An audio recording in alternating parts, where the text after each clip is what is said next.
हमारे साथ आईटी और दूरसंचार मंत्री रविशंकर प्रसाद हैं। उत्तर प्रदेश में 11वीं कक्षा में पढ़ने वाले छात्र की गिरफ्तारी हुई है। रविशंकर जी, ऐसा लग रहा है कि अभिव्यक्ति की स्वतंत्रता पर लगाम लगाने की कोशिश हो रही है।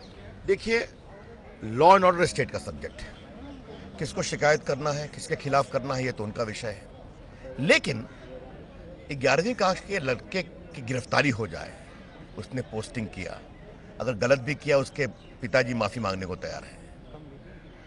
तो भारत के संविधान की धारा 19(1) में फंडामेंटल राइट है बोलने का अधिकार, और किस अवस्था में उस पर रोक हो सकती है 19(2) में लिखा हुआ है।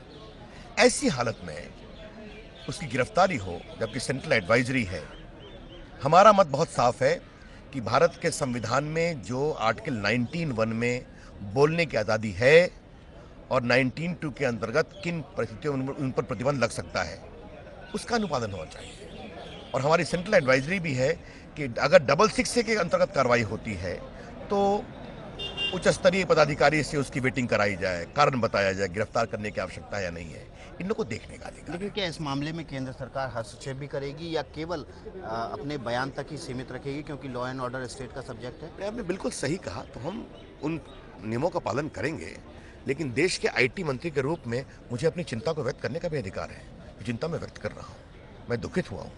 इसलिए बहुत आवश्यक है कि देश को ये बताया जाए कि इस देश में फेसबुक, आपके ट्विटर, इन सबों का, सोशल मीडिया का बहुत ही बड़ा विस्तार हुआ है।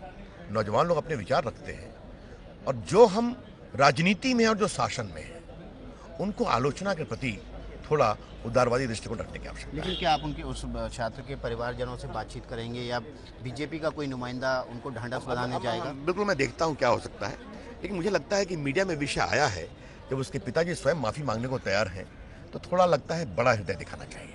बहुत बहुत धन्यवाद। रविशंकर प्रसाद जी का कहना है कि इस मामले में सरकार को, उत्तर प्रदेश सरकार को बड़ा हृदय दिखाने की ज़रूरत है। 11वीं कक्षा के छात्र की गिरफ्तारी निश्चित रूप से कानून के तहत हुई होगी। लॉ एंड ऑर्डर राज्य सरकार का विषय है, लेकिन फिर भी सरकार और प्रशासन को उदारवादी रवैया अपनाना चाहिए। विकास भदौरिया, एबीपी न्यूज़, दिल्ली।